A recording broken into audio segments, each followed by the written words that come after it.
Here's the big challenge of life. You can have more than you've got because you can become more than you are. That's the challenge. And of course, the other side of the coin reads, unless you change how you are, you'll always have what you got. I have found in my experience that income does not far exceed personal development. Now, sometimes income takes a lucky jump, but sure enough, unless you grow out where it is, it'll usually come back where you are.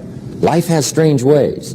If somebody hands you $1 million, best you become a millionaire quickly, so you get to keep the money. Otherwise, sure enough, it'll disappear. Somebody once said, if you took all the money in the world, divided it up equally among everybody, it would soon all be back in the same pockets. Incredible. Success is something you attract, not something you pursue. Success is looking for a good place to stay. So instead of going after it, you work on yourself. Personal development. See, the major question to ask on the job is not what are you getting. The major question to ask on the job is what are you becoming? See, the big question is not what am I getting paid here. The big question is what am I becoming here? Because true happiness is not contained in what you get. Happiness is contained in what you become. So that's our major subject for tonight, personal development. Of all the assignments Mr. Schoaf gave me at age 25, this was probably the most difficult. In fact, I'm still working on this one. I think it's an unending challenge to see what you can become. Life is known as the big if. Harry Truman once said, life is iffy. How true. And here's the big if we're going to consider it tonight. It's possible to do much better at the marketplace if you go to work primarily on yourself. And that's the theme of our seminar tonight. Learning to work primarily on yourself. People have asked me for the last 24 years, how do you develop an above average income? And the answer is, become an above average person. Develop an above average handshake. Some people want to be successful. They don't even work on their handshake. As easy as that would be to start on. They let it slide. They don't understand. Develop an above average smile.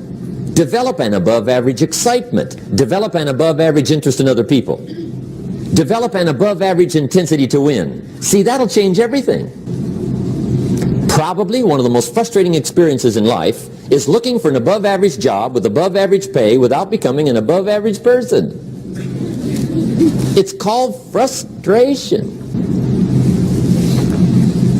And Mr. Schoaf gave me probably the greatest clue he gave me when I first met him. He said, Jim, if you want to be wealthy and happy the rest of your life, just learn this lesson well.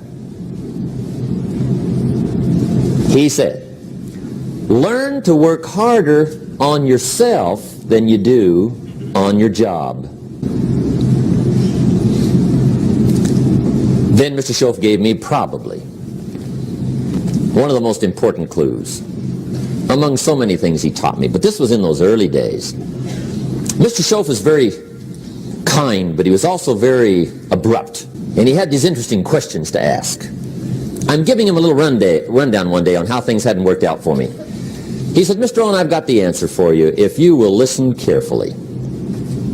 And listen carefully I did that day and for the next 5 years. If somebody's wealthy and happy, you gotta listen. He said, Jim, I've only known you a short time. But he said, it's already my honest opinion that for things to change for you, you got to change. That wasn't quite the answer I was looking for. But that's the answer he gave me, and I pass it along to you on this warm summer evening in Anaheim, California, 1981. For things to change for you, you've got to change. Otherwise, it isn't going to change. Before I met Mr. Schoaf, I used to say, I sure hope things will change. Right? That seemed to be my only hope. If it isn't going to change, I'm in serious trouble. And then I discovered it isn't going to change, so I'm in serious trouble.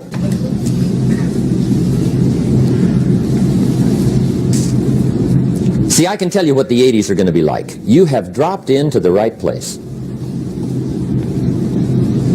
I did a seminar one time for Standard Oil executives and management in Honolulu. And we're having a conference one day on this big conference table. And one of them said to me, "Mr. Rohn, you know some fairly important people halfway around the world. What do you think the 80s are going to be like?" I said, "Gentlemen, I do know the right people. I can tell you." So they all listened very carefully. And I said, "Gentlemen, based on my wide experience, I can really honestly say to you, in my opinion, in the 80s, it's going to be about like it's always been." Aren't you glad you came? That's inside. I don't pass that around just everywhere. Now, of course, I said that to make a point, but I also said it because it's accurate. It's going to be about like it's always been. It isn't going to change. The tide comes in, and then what? It goes out. For 6,500 years that we know of, recorded history, and probably long before that. So it is not going to change. It gets light, and then what? It turns dark. 6,500 years. See, it's not likely to change. And we're not to be startled by that. If the sun goes down, the guy says, "What's happened? What's happened?" It means he hasn't been here long, I guess, right? It always goes down about this time. The guy says, "Well, I don't like that arrangement." Well, you got to talk to somebody besides me, right? It gets light, then it turns dark. In rotation, the next season after fall is what? Winter. Pray tell, how often does winter follow fall? Every year regularly for the last 6,500 that we know of. See, it is not going to change. Now, some winters are long, and some are short, and some are hard, and some are easy, but they always come right after falls. It isn't going to change. Sometimes you can figure it out. Sometimes there's no way to figure it out. Sometimes it goes well. Sometimes it gets in a knot. Sometimes it sails along. Sometimes it gets in reverse. See, that's not going to change. The last 6,000 years reads like this: opportunity mixed with difficulty.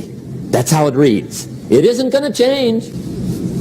The man says, "Well, if it isn't going to change, how will my life ever change?" Answer, when you change. And whether I'm talking to high school kids or business executives, my message is always the same. And it goes like this: the only way it gets better for you is when you get better.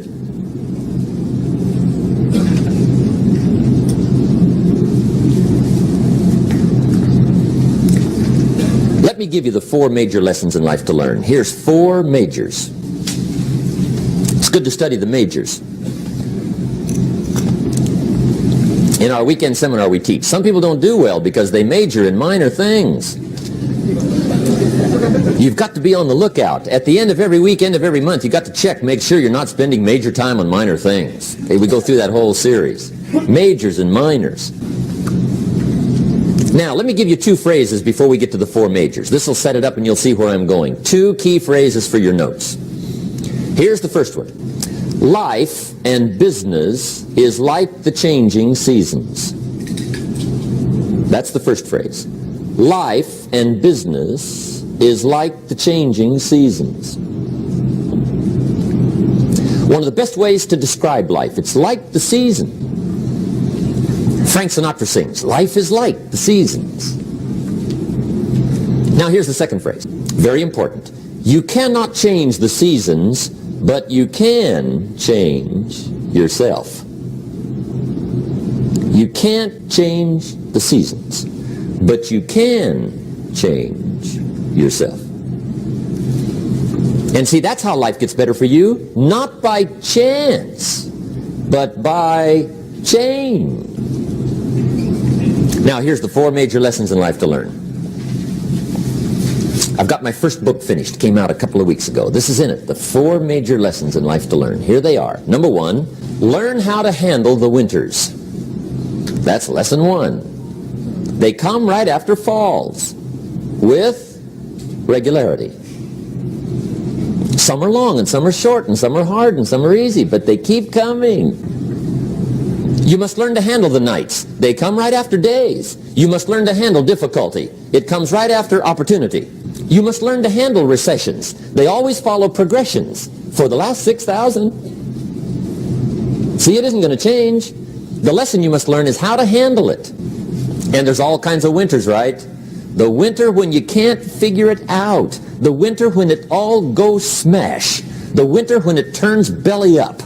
The winter when it won't work, when you've run out of money and you've got a broken heart. See, those are winter times. There's all kinds. Economic winters, social winters, personal winters. When your heart is smashed in 1,000 pieces and the nights are unusually long, your prayers seem to go no higher than your head. It's wintertime. Barbra Streisand sings, "It used to be so natural to talk about forever, but used to be's don't count anymore. They just lay on the floor till we sweep them away. You don't sing me love songs, and you don't say you need me, and you don't bring me flowers anymore." A song of winter. But see, the disappointments come. Those are normal. That's part of life. But the question is, how do you handle it? How do you handle the coming winters and the disappointments and the downtimes? Well, you can't get rid of January by tearing it off the calendar. But here's what you can do. You can get stronger, you can get wiser, and you can get better. The winters won't change, but you can. And that's how life changes for you. See, before I understood when it was winter, I used to wish it was summer. I didn't understand. When it was hard, I used to wish it was easy. I didn't know. And then Mr. Schoaf gave me a part of his very unique philosophy when he said, "Don't wish it was easier, wish you were better." See, that triggered my whole life change. Don't wish for less problems. Wish for more skills. Don't wish for less challenge. Wish for more wisdom. That's the key. So that's lesson 1. Learn how to handle the winters. Here's lesson 2. Learn how to take advantage of the spring. That's the second one. Spring is called opportunity. And spring follows winter. What a great place for it. If you were going to put it somewhere, that'd be the place to put it, right after winter. And pray tell, how often does spring follow winter? Every year with regularity, 6,000. You can almost count on it. See, opportunity always comes. Days follow nights. Isn't that terrific? Opportunity follows difficulty. But here's what you must learn to do. Underline these 2 words in that key phrase. Take advantage. Underline those 2. You must learn to take advantage of the spring. See, just because spring rolls around is no sign you're going to look good come fall. You got to do something with it. In fact, you have to get good at one of 2 things in life. Planting in the spring or begging in the fall. Or get somebody to do it for you. See, those are about the only alternatives. Now here's what else you must do. Take advantage of the springs quickly, because there's only a few. Just a handful of springs have been handed to each of us.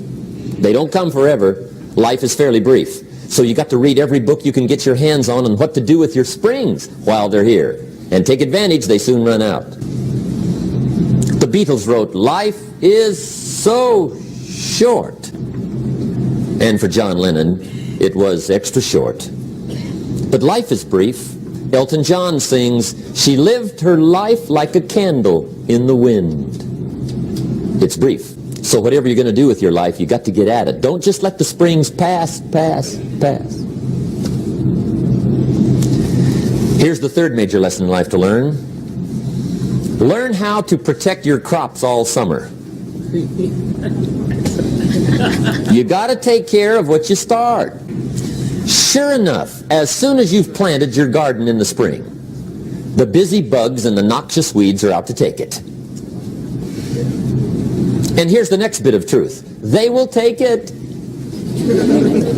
unless you prevent it. And that's the third major skill to learn. You've got to learn to prevent the intruder from taking all the good you start. It's one of the challenges. Here's 2 key phrases on the number 3. First one, all good will be attacked. On this planet. Maybe not the next one we get to, but on this one, all good will be attacked. Every garden will be invaded. Not to think so is naive. And here's the second phrase. All values must be defended. Political values, social values, community values, family values, marriage values, friendship values, business values. Every garden must be tended all summer. Third major lesson. Now here's number 4. Fourth major lesson in life to learn. Learn how to reap in the fall without complaint. Learn to reap come harvest time without complaint. Take full responsibility for what happens to you. It's one of the highest forms of human maturity, accepting full responsibility. It's the day you know you've passed from childhood to adulthood, the day you accept full responsibility. And another note, learn to reap in the fall without apology. Without apology if you do well, and without complaint if you don't. That's maturity. I used to have that long list of reasons why I wasn't doing well. To explain. You got to explain, right? Otherwise you're going to look bad. I used to have this funny list called Reasons for Not Looking Good.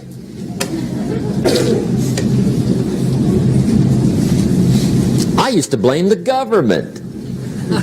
I mean, you can believe that or not. It was at the top of my list. I had a lecture second to none. The government. That was on my list. I used to blame taxes. Look what you got left after they take everything. And they expect you to do well. That was on my list there. Prices, that one's easy, right? You walk into the supermarket with $20, come out with a little half bag. So I had that on my list. I used to blame the weather. I blamed the traffic. I used to blame my car. I blamed the manufacturers. I used to blame the company. I blamed company policy. I used to blame the training program. I blame my negative relatives. They were always putting me down. I blame my cynical neighbors. They're just selfish, looking out for themselves. Won't loan you money? They were on my list.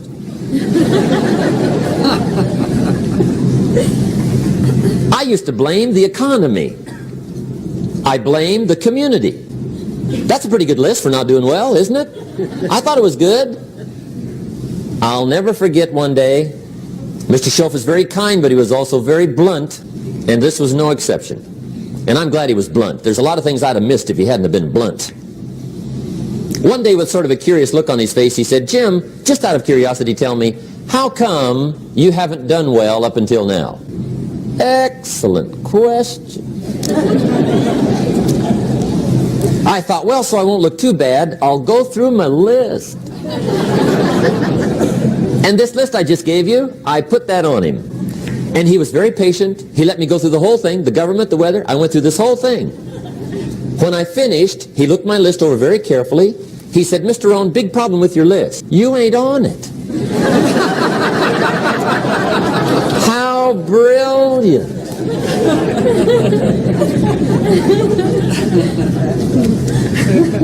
When I went to work for him a few months later, I learned very quickly to tear up my list, reasons for not doing well, and I threw it away. And I got me a fresh piece of paper. And I put one word on it. Me. There's a Black Heritage spiritual that says, it's not my mother nor my father, nor my brother nor my sister, but it's me, oh Lord, standing in the need of prayer. See, I used to blame everything outside. And then let me give you a little philosophy that helped turn my life around. For your notes, here it is. It's not what happens that determines the quality or the quantity of your life. It's not what happens. And the reason is because what happens to about everybody. No different. The sun went down on all of us last night. A common event, a happening. And I found out that the same things can happen to two different people. One gets rich and one stays poor. Why is that? It's because it's not what happens, but rather it's what you do that changes everything.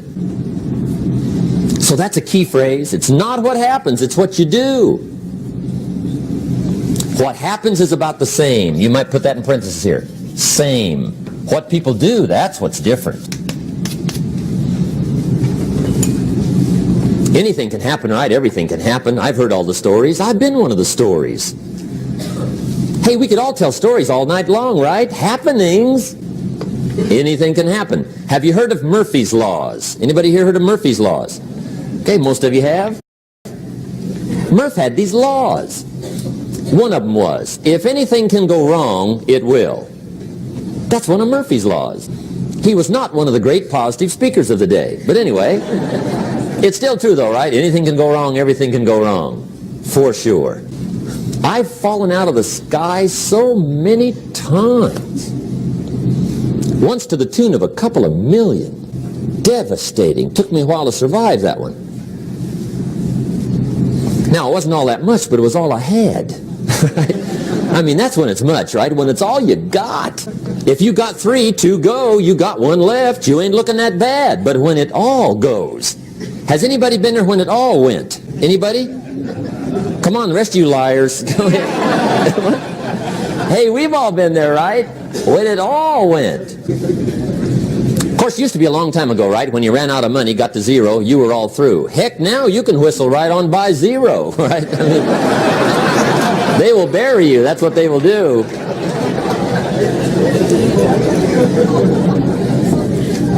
But see, those are the happenings, right? Everything can happen. Anything can happen. But it's not the happenings. It's what you do about it.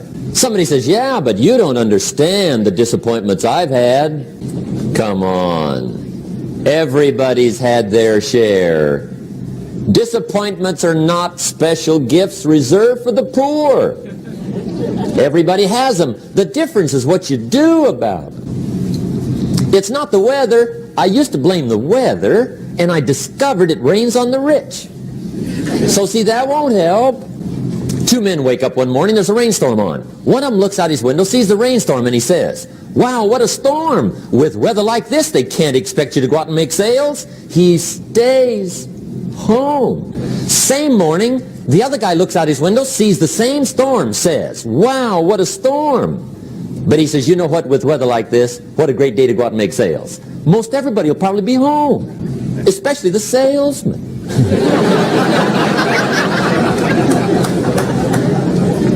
See, that's the difference in how your life works out. It's not what happens, it's what you do. So here's one of the key questions of the evening. Starting tomorrow, what are you going to do that'll make a change in your life's direction?